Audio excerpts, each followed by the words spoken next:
February 18, 1942. A cramped office in the basement of the Reich Air Ministry, Berlin. Oberregierungsrat Friedrich Weinrich hunched over his adding machine, checking the same calculation for the third time. The numbers hadn't changed. They never changed, no matter how many times he recalculated them, no matter how much he wished they were different. At 41 years old, Weinrich was not a warrior. He had never flown a combat mission, never fired a shot in anger, never experienced the glory that Luftwaffe pilots wrote about in their letters home. He was an accountant, a bureaucrat, a paper pusher in a military organization that celebrated action over analysis. But Friedrich Weinrich possessed something that most Luftwaffe officers lacked: a complete understanding of the mathematical reality underlying Germany's air war. As deputy chief of the Luftwaffe's fuel allocation department, he received daily reports on aviation fuel production, consumption, and stockpiles. He tracked every liter of gasoline refined from Romanian oil fields, every barrel of synthetic fuel produced through Germany's Fischer-Tropsch process, every drop consumed by training flights, combat operations, and transport missions. The numbers on his desk told a story that contradicted every optimistic assessment from Luftwaffe headquarters. Germany was losing the fuel war, and losing meant eventual defeat regardless of pilot skill or aircraft quality. The mathematics were simple, brutal, and undeniable. Weinrich's calculations showed that the Luftwaffe consumed approximately 180,000 tons of aviation fuel per month in current operations. Germany's total aviation fuel production, from all sources, including Romanian imports and synthetic fuel plants, averaged 165,000 tons monthly. The deficit of 15,000 tons per month was being covered by drawing down strategic reserves accumulated before the war. At current consumption rates, those reserves would be exhausted by October 1942. After that, the Luftwaffe would have to reduce operations by approximately 10% simply to match consumption with production. And this calculation assumed no disruption to Romanian supplies, no bombing of synthetic fuel plants, no increase in operational tempo. Every assumption was optimistic. Every contingency plan depended on circumstances remaining favorable. And Weinrich, having spent 20 years as an accountant before joining the Luftwaffe administration, knew that optimistic assumptions were how organizations went bankrupt. He began typing his report, knowing it would be ignored, knowing it would anger his superiors, knowing that mathematical truth mattered less than political acceptability. But his professional integrity demanded he present the facts, even if no one wanted to hear them. Monthly Fuel Allocation Report, February 1942, began with routine statistics, production figures, consumption by theater, stockpile levels. The first 3 pages were acceptable, even encouraging. Production had increased 8% from January. Consumption was down 3% due to weather curtailing operations. Stockpiles remained at 420,000 tons, enough for 2.3 months of operations without any production. Page 4 was where Weinrich inserted the analysis his superiors didn't want to see. Projected fuel balance, assuming current trends continue. March 1942. Production 168,000 tons. Consumption 182,000 tons. Deficit 14,000 tons. April 1942. Production 170,000 tons. Consumption 185,000 tons. Deficit 15,000 tons. May 1942. Production 172,000 tons. Consumption 188,000 tons. Deficit 16,000 tons. Cumulative deficit January-December 1942. 186,000 tons. Strategic reserve remaining December 31st, 1942. 234,000 tons. 1.25 months operations. Critical assessment. Current operational tempo is unsustainable. Strategic reserves will reach critical levels by late 1942. Any increase in operations, disruption to production, or loss of Romanian supplies will create immediate crisis. The Luftwaffe is consuming fuel faster than Germany can produce it. This trend cannot continue indefinitely. Either production must increase dramatically, or operations must be reduced to match available supply. Weinrich knew what would happen when this report reached his superiors. It had happened with his previous reports. The optimistic production figures on pages 1 to 3 would be quoted at staff meetings. Page 4 would be ignored or dismissed as pessimistic accountant thinking that failed to appreciate German fighting spirit or upcoming technological advances. But he also knew something his superiors didn't. The problem was getting worse, not better. Hidden in his locked filing cabinet were reports he had never officially filed, calculations he had made after hours, projections that were so devastating he couldn't risk putting them in official documents. Those secret calculations incorporated intelligence reports about Allied fuel production that Weinrich had obtained through his friendship with an analyst in the Foreign Army's West Intelligence section. The numbers were almost unbelievable, but they came from multiple confirmed sources. Captured documents, agent reports, analysis of Allied shipping manifests. The United States was producing approximately 220 million barrels of crude oil annually, roughly 1.4 billion gallons of refined products. Germany's total liquid fuel production from all sources, approximately 40 million barrels annually, less than 1/5 American output. The Soviet Union, despite losing major oil fields to German advance, still produced approximately 30 million barrels annually. Britain imported enough to support their operations plus provide some to the Soviets.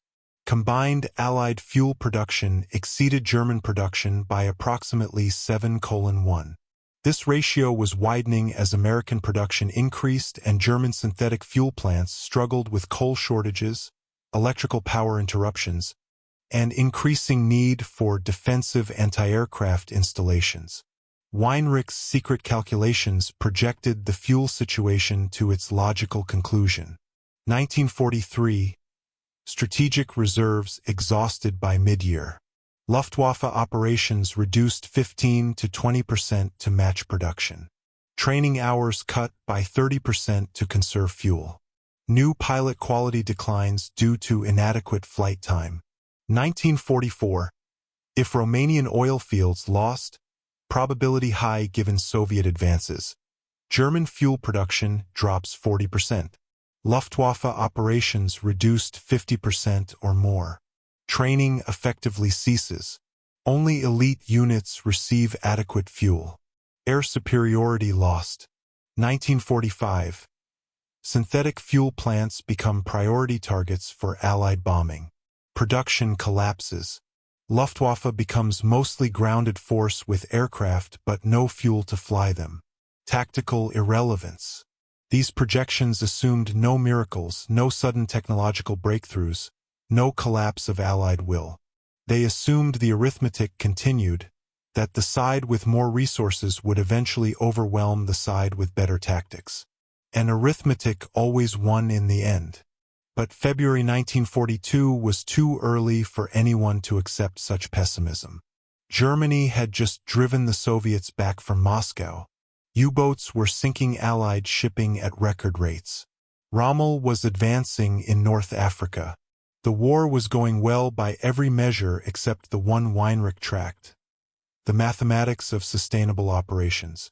His report was filed on February 20th. On February 23rd, he was summoned to the office of General Major Hans-Georg von Seidel, Chief of the Luftwaffe Administrative Services. The meeting lasted 11 minutes. Weinrich. Von Seidel began without preamble. Your monthly report contains defeatist projections that undermine confidence in the Luftwaffe's capabilities.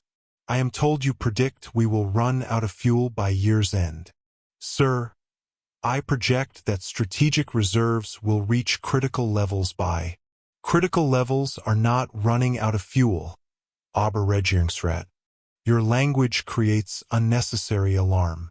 Furthermore, your projections assume no increase in production, no technological improvements, No changes in operational requirements. These assumptions are pessimistic. Sir, they are conservative assumptions based on current trends. If production increases or consumption decreases, the projections improve. But planning should account for realistic scenarios, not optimistic hopes. Von Seidel's face reddened. The Luftwaffe does not operate on realistic scenarios. Weinrich. We operate on determination to win. Your job is to allocate fuel to operational units, not to predict doom. Future reports will confine themselves to factual production and consumption data. Projections and strategic assessments are not your responsibility. Sir, someone needs to. That will be all, Oberregierungsrat. Dismissed. Weinrich left the office knowing he had been effectively muzzled. Future reports would contain only the acceptable data, the optimistic figures, the numbers that supported continued operations without acknowledging long-term unsustainability. The warning he had tried to provide would go unheeded. He returned to his basement office and continued his work, allocating scarce fuel to competing demands, watching the numbers decline inexorably, knowing that mathematical reality would eventually assert itself regardless of official optimism. March 1942 brought the first signs that Weinrich's projections were accurate. Strategic reserves declined to 406,000 tons, despite increased production. Consumption had risen to 189,000 tons, as spring weather allowed increased operations. The deficit continued growing. April was worse. The beginning of the Soviet summer offensive required increased Luftwaffe support. Training of new pilots continued at pre-war intensity levels. Each new pilot required approximately 200 hours of flight time before entering combat, and Germany was training 1,000 new pilots monthly. Combined with combat operations, the Luftwaffe consumed 194,000 tons in April while producing 171,000 tons. By May, strategic reserves had declined to 362,000 tons, and Weinrich's October projection for reserve exhaustion was proving optimistic. At current consumption rates, reserves would hit critical levels by August. He prepared his May monthly report with growing sense of futility. Pages 1 to 3 documented the production and consumption figures without comment. Page 4, which previously contained his projections, now contained only a brief summary. Strategic reserves declining at rate of 22,000 tons monthly. Current reserves sufficient for 1.9 months of operations at current consumption levels without production. Even this understated warning was deemed too pessimistic. His supervisor, Oberst Ludwig Hartmann, called him in on June 3rd. Weinrich, the monthly fuel report is causing concern at headquarters. The reference to reserves being sufficient for 1.9 months operations creates impression of crisis. Sir, it is mathematical fact. If production stopped today, our reserves would sustain current operations for 1.9 months. This is simply data. Data presented without context. The statement implies we might run out of fuel, which is defeatist. Remove that reference from future reports. Sir, what context should I provide? That production continues, that reserves are adequate for current needs, that the fuel situation is under control. But sir, the reserves are declining. We are consuming more than we produce. Eventually is not your concern, Oberregierungsrat. Your concern is monthly allocation. Leave strategic planning to those with broader perspective. Weinrich spent the evening updating his secret calculations, the ones he kept locked in his desk, the ones that tracked the actual trajectory toward crisis. By his arithmetic, strategic reserves would hit 200,000 tons, defined as critical level in pre-war planning by September 1942. Below 200,000 tons, the Luftwaffe couldn't surge operations for major offensives. They would be locked into day-to-day allocation with no flexibility for emergencies. June brought the first production disruption. British bombers struck the synthetic fuel plant at Luna on June 12, causing minor damage but requiring 3-day shutdown for repairs. Production in June dropped to 168,000 tons, while consumption rose to 196,000 tons, as the summer offensive in southern Russia required maximum Luftwaffe support. The deficit, 28,000 tons in a single month, drained reserves to 334,000 tons by July 1. Weinrich recalculated his projections. Critical reserves would be reached by late August, not September. The trajectory was steepening. His June report documented the production shortfall and increased consumption without editorial comment. Even so, he was called to headquarters on July 8 by General Lieutenant Karl Drum, Chief of Supply Operations. "Weinrich, your reports are creating morale problems. Pilots are hearing that we're running out of fuel. This undermines combat effectiveness." "Sir, I have never stated we are running out of fuel. I report production, consumption, and stockpile levels. These are facts. Facts can be presented to cause alarm or to reassure. Your presentation emphasizes negatives." The June report highlights production shortfall without noting that reserves remain adequate. "Sir, reserves are declining at accelerating rate. This trend is concerning, yes, but we are taking steps to address it. Production will increase. New synthetic plants are coming online. Romanian imports will increase. Your reports should reflect confidence in these measures." "Sir, my responsibility is to report accurate data, not to provide false reassurance." Drum's voice went cold. "Your responsibility, Oberregierungsrat, is to support the Luftwaffe's mission. If you cannot do that, other positions are available. Perhaps the Eastern Front needs accountants." The threat was clear. Weinrich could conform his reporting to acceptable optimism or face reassignment to a combat zone where accountants didn't last long. He was 41 years old, not a young man by Wehrmacht standards, but age wouldn't protect him from being sent to the front as infantry if he became politically inconvenient. "I understand, sir. Future reports will focus on factual data without extrapolation." "Good." Dismissed. Weinrich returned to his office and began preparing what he privately called his sanitized reports. Documents containing only acceptable information, stripped of context that might alarm readers. Production figures, consumption data, stockpile levels, all presented without analysis or projection. The numbers spoke for themselves if anyone bothered to read them carefully, but few did.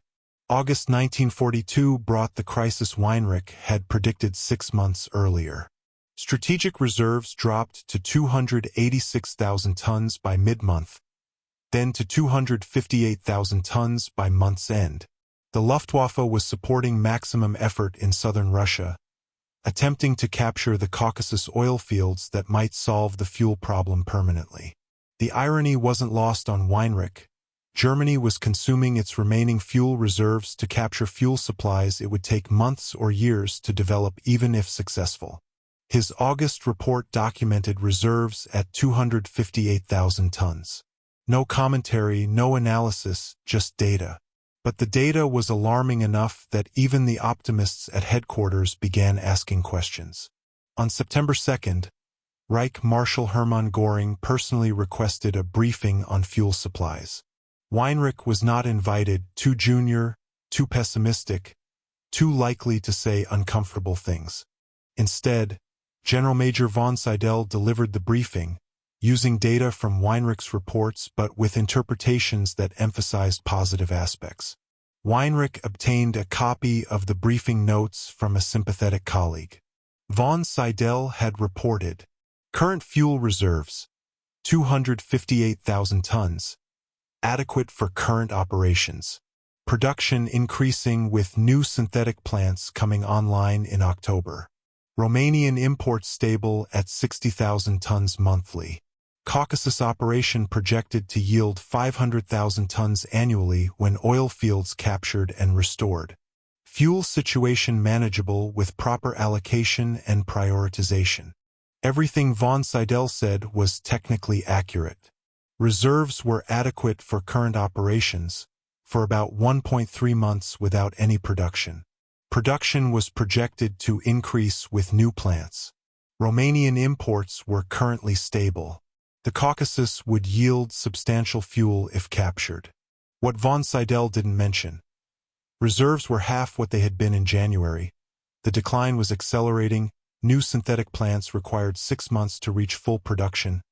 Romanian imports were vulnerable to Soviet advance, and capturing the Caucasus was looking increasingly unlikely as Soviet resistance stiffened. Göring reportedly accepted the briefing without questions, instructed the staff to maintain current operations, and departed confident that fuel was not a limiting factor. The opportunity to present realistic assessment to the Luftwaffe's commander had been wasted on optimistic spin. September brought the moment Weinrich had been dreading. Strategic reserves dropped below 200,000 tons on September 24, 1942. This was the threshold below which pre-war planning documents stated that emergency conservation measures must be implemented immediately. Weinrich prepared a special report, classified secret, documenting that reserves had reached critical level and recommending immediate reduction in training hours, non-essential transport flights, and low-priority operations. The report went to von Seidel on September 26. Von Seidel filed it without forwarding it to higher headquarters. On September 30th, Weinrich requested a meeting with von Seidel to discuss the fuel crisis. The meeting was denied. On October 3rd, he sent a memorandum directly to General Lieutenant Drum's office, bypassing his immediate supervisor, documenting that reserves were below critical level and operations were unsustainable. On October 5th, he was summoned to von Seidel's office. Weinrich, you sent a memorandum directly to the General's office without my authorization. This is unacceptable. Sir, the fuel situation has reached emergency level. Someone needs to follow chain of command, Oberregierungsrat. Your memorandum caused unnecessary alarm. You have been reassigned to administrative duties at Luftwaffe District 6 headquarters in Münster, effective immediately. You will report there on October 15th. Your replacement here will focus on allocation rather than strategic concern-mongering. The reassignment was not quite the Eastern Front, but it removed Weinrich from the Central Fuel Allocation Office where he had visibility into the overall fuel situation. In Münster, he would process paperwork for a regional district headquarters, far from strategic planning, unable to see the larger picture. Before departing Berlin, Weinrich spent his final days in the office preparing a comprehensive document that he never submitted officially. Titled Luftwaffe Fuel Crisis, Long-Term Assessment, it laid out in 37 pages the complete mathematical case for inevitable fuel collapse. Current situation, October 1942. Strategic reserves, 187,000 tons. 1.05 months operations. Monthly production, 172,000 tons. Monthly consumption, 201,000 tons. Monthly deficit, 29,000 tons. If current trends continue, November 1942, reserves 158,000 tons. December 1942, reserves 129,000 tons. January 1943, reserves 100,000 tons. Critical emergency level. February 1943, reserves 71,000 tons. March 1943, reserves 42,000 tons. April 1943, reserves exhausted. Operations reduced to match production, 15% reduction. This projection assumes no loss of Romanian oil fields, no bombing of synthetic fuel plants, no increase in operational tempo, no disruption to transportation networks. All assumptions are optimistic, Realistic scenarios are worse. Alternative projection incorporating likely disruptions. Soviet forces advancing toward Romanian oil fields. Probability of loss. 70% by mid-1943. Impact. 35% reduction in total fuel production. Allied bombing campaign beginning to target synthetic fuel plants. Impact. 10 to 15% reduction in production by late 1943. Increased defensive operations as Allies gain air superiority. Impact. 15 to 20% increase in fuel consumption. Realistic projection. Mid-1943. Luftwaffe operations reduced 30%. Late 1943. Operations reduced 50%. 1944. Operations reduced 70%. Training effectively ceases. 1945. Luftwaffe largely grounded except for elite units. Strategic conclusion. The Luftwaffe cannot sustain current operational tempo. Fuel production is inadequate for sustained air war against opponents with overwhelming petroleum resources. Without dramatic increase in production or decrease in operations, fuel shortage will reduce Luftwaffe to tactical irrelevance within 18 to 24 months. This is mathematical certainty, not defeatist opinion. The Luftwaffe is losing the fuel war, and losing the fuel war means losing the air war regardless of pilot skill or aircraft quality. Recommendations which will be ignored. Immediate 25% reduction in training hours, accepting lower pilot quality to preserve fuel. Elimination of non-essential transport and liaison flights. Concentration of operations on highest priority theaters, accepting losses elsewhere. Maximum effort to protect Romanian oil fields and synthetic fuel plants. Realistic planning for reduced operational capability in 1943 to 1944. Diplomatic efforts to end the war while Luftwaffe still maintains combat capability. These recommendations are politically unacceptable but mathematically necessary. Germany cannot win a long war of attrition against enemies with superior resources. Every month the war continues, relative German weakness increases.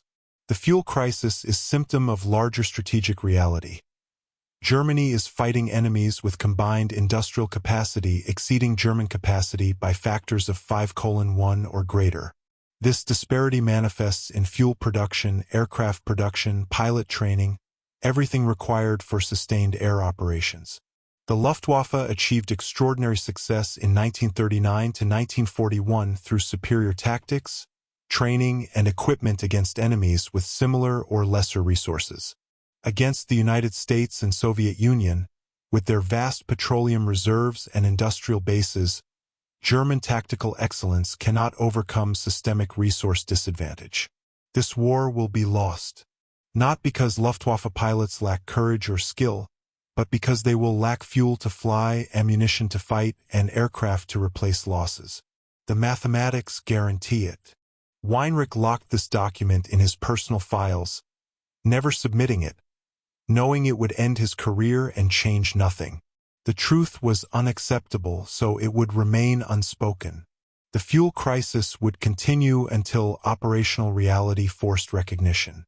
He reported to Münster on October 15, 1942, and spent the next 2 years processing requisition forms and administrative paperwork, disconnected from the strategic situation he had tried to influence.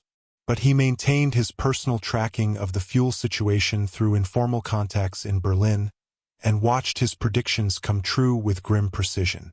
January 1943, strategic reserves at 92,000 tons. First formal order to reduce training hours by 20%. March 1943, reserves at 54,000 tons.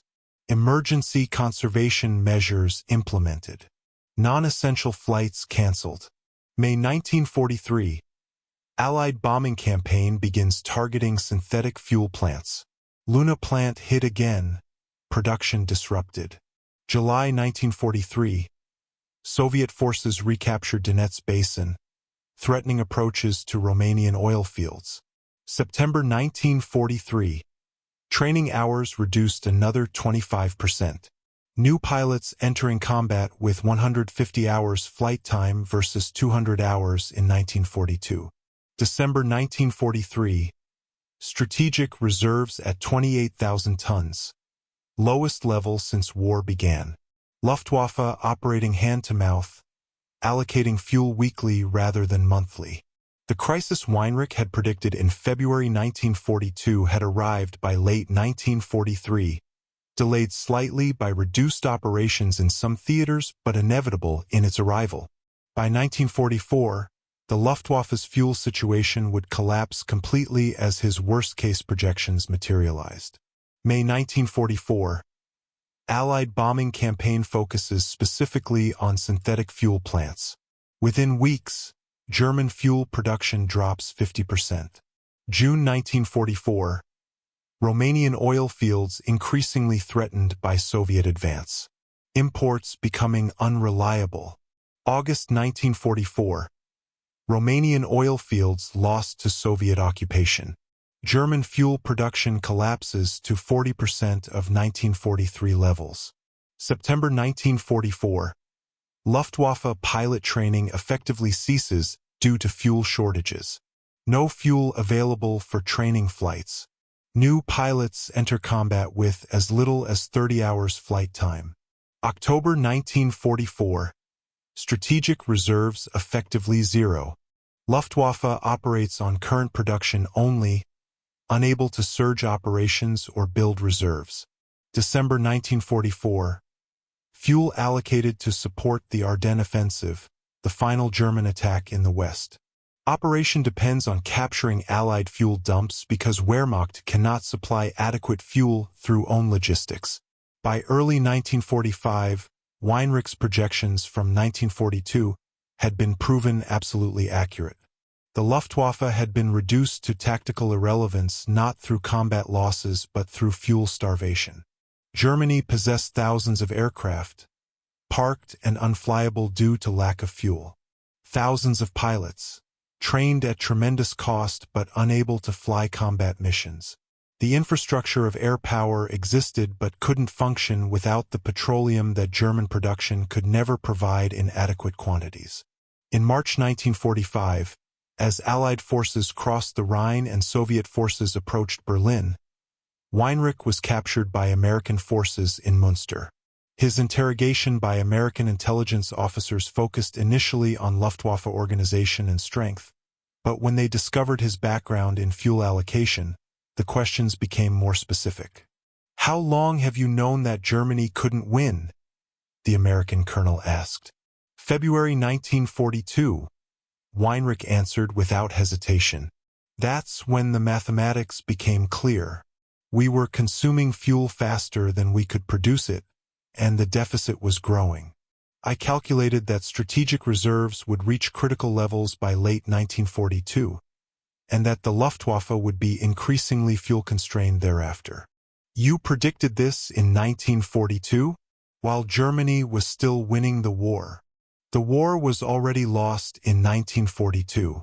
Germany simply didn't know it yet. Or rather, those who knew it couldn't make leadership accept it.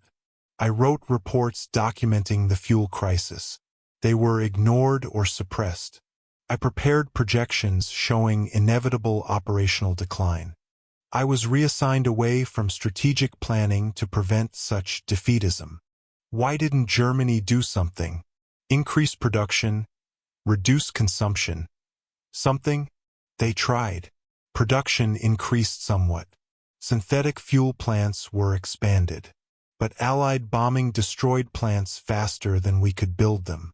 And consumption couldn't be reduced significantly without accepting operational limitations that leadership refused to acknowledge. You cannot win a war while reducing operations to match fuel supplies. So we continued operating beyond our means until reserves were exhausted and production was destroyed. What about the oil fields in the Caucasus? Germany invaded specifically to capture those. A desperate attempt to solve the fuel crisis through military conquest. Failed. And even if it had succeeded, it would have taken years to restore production and build transportation infrastructure. Germany needed that oil immediately in 1942, not eventually in 1944. The arithmetic didn't work. The American intelligence officers found Weinrich's testimony compelling enough to request copies of any documents he had retained. He provided them with his personal copies of monthly fuel reports from 1942 to 1943, his unpublished long-term assessment, and his private calculations tracking the fuel crisis trajectory. These documents, now held in the National Archives, provide one of the most complete pictures of how German strategic planning failed to address a crisis that was predictable, documented, and ultimately decisive. Weinrich had been right in 1942. His projections had been accurate. His warnings had been ignored. And the consequences had unfolded exactly as he calculated they would. After the war, Weinrich worked as an accountant in civilian industry, never speaking publicly about his wartime experiences. In 1968, historian Williamson Murray interviewed him for a study on German strategic planning. The interview, partially quoted in Murray's book Strategy for Defeat, The Luftwaffe 1933 to 1945, captured Weinrich's perspective. I was an accountant, not a warrior, but I understood something the warriors didn't. That modern war runs on arithmetic. You need X tons of fuel to fly Y hours with Z aircraft. If you have X tons, you can fly. If you don't, you cannot. No amount of courage or skill changes that equation. Germany never had enough fuel to fight a long war against enemies with vast petroleum reserves. The mathematics were clear from the beginning. We consumed more than we produced, and the deficit grew every month. I documented this. I warned about it. I projected the consequences. I was ignored because the truth was politically unacceptable. The Luftwaffe lost not because German pilots lacked skill. They were the best trained in the world. Not because our aircraft were inferior, in many cases they were superior. The Luftwaffe lost because we ran out of fuel. And we ran out of fuel because we were fighting enemies who produced oil in quantities we couldn't match. America produced 1.4 billion gallons of refined petroleum products annually. Germany produced perhaps 200 million gallons from all sources. We had better pilots, better tactics, better aircraft quality. They had 7 times more fuel. Fuel wins wars of attrition. Quality becomes irrelevant when quantity is overwhelming. I knew this in 1942. I calculated when the crisis would arrive. I was right. Being right meant nothing because no one wanted to hear it. Germany would rather fight until fuel reserves were exhausted than accept the strategic implications of inadequate production. The saddest part was watching it unfold exactly as predicted. Every month I tracked the fuel situation informally through contacts in Berlin. Every month the numbers confirmed my projections. By 1944, the Luftwaffe was effectively grounded due to fuel shortage. We had aircraft parked uselessly, pilots unable to fly, a massive infrastructure that couldn't function without petroleum we couldn't provide. If Germany had accepted the fuel reality in 1942, perhaps diplomatic solutions could have been explored while we still had bargaining strength. By 1945, we had nothing. Our air force was grounded, our reserves exhausted, our production destroyed. We had waited until the mathematics forced reality upon us instead of accepting mathematical reality when action might have mattered. I was just an accountant, but accountants understand arithmetic. And arithmetic always wins eventually. Weinrich died in 1974, largely forgotten except by military historians studying German strategic planning failures. His documents, the monthly reports, the unpublished assessments, the secret calculations, remain among the most damning evidence of how Nazi leadership refused to accept mathematical reality until far too late. The fuel crisis Weinrich predicted in February 1942 destroyed the Luftwaffe more thoroughly than any Allied bombing campaign or fighter sweep could have. By 1945, Germany possessed the technical knowledge to build jet fighters that were superior to any Allied aircraft. They had factories capable of producing sophisticated weapons. They had pilots, though increasingly undertrained. What they lacked was fuel. The Messerschmitt Me 262 jet fighter, perhaps the most advanced aircraft of World War II, spent more time grounded due to fuel shortages than it spent flying combat missions. The few missions it did fly had to be carefully rationed, take off, intercept, land immediately to conserve fuel.